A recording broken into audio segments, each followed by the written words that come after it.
you had a piece today Yeah. in the Herd on the Street in which you said higher oil prices equals Economic slowdown. potential or real economic slowdown. That's because inflation is bad for the emerging markets. And it curtails growth in the developed markets. Yeah. So we lose both ways.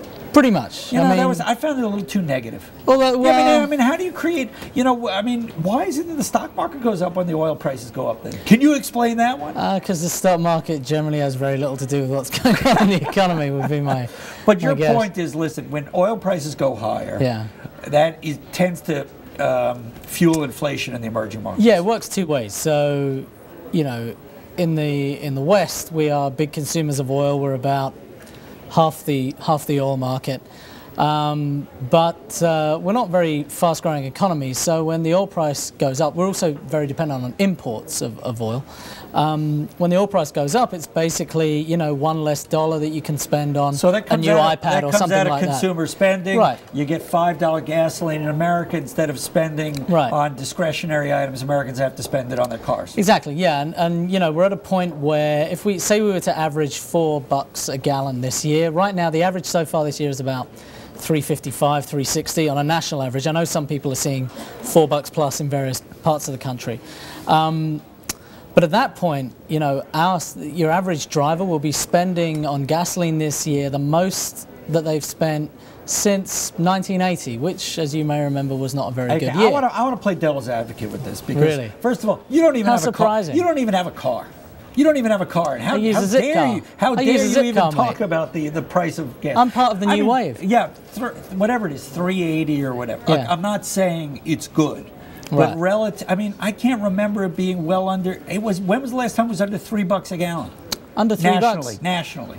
You may remember sometime around early 2009 when we were having a recession. Yeah, but how? In fact, this is the stat the Republican candidates always throw at Obama because it was below $2. It was below $2. Was it? Yeah. Are you sure? It was 193, I think.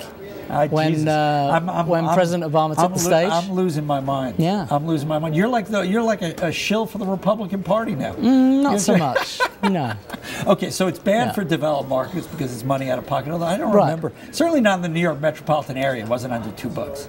No way. The New York metropolitan area isn't, although we like to think of it as such, it is not the country. Okay. Sanford Bernstein has some kind of study out there. What do they say?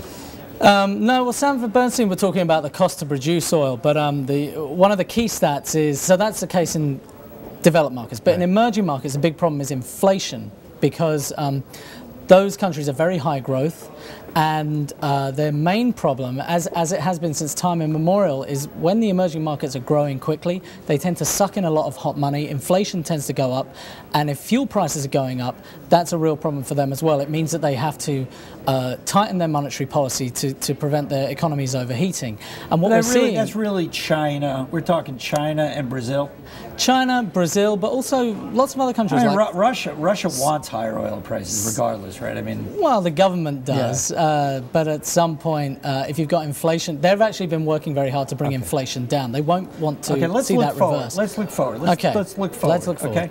Price of oil today is kind of flat, I think, today. Yeah. It hasn't really moved around much. Assume that nothing blows up with Iran and Israel, or let's assume that. I don't know whether, no geopolitical risk. Right. Why wouldn't the price of oil actually kind of be at this level for a long time to come, or if not lower? I think it would actually move lower if you had no geopolitical risk, because the average cost, or rather the cost of producing the most expensive barrel in the world right now is about $90 a barrel. And over time, it's like North Dakota Canadian oil sands, very expensive to produce that stuff.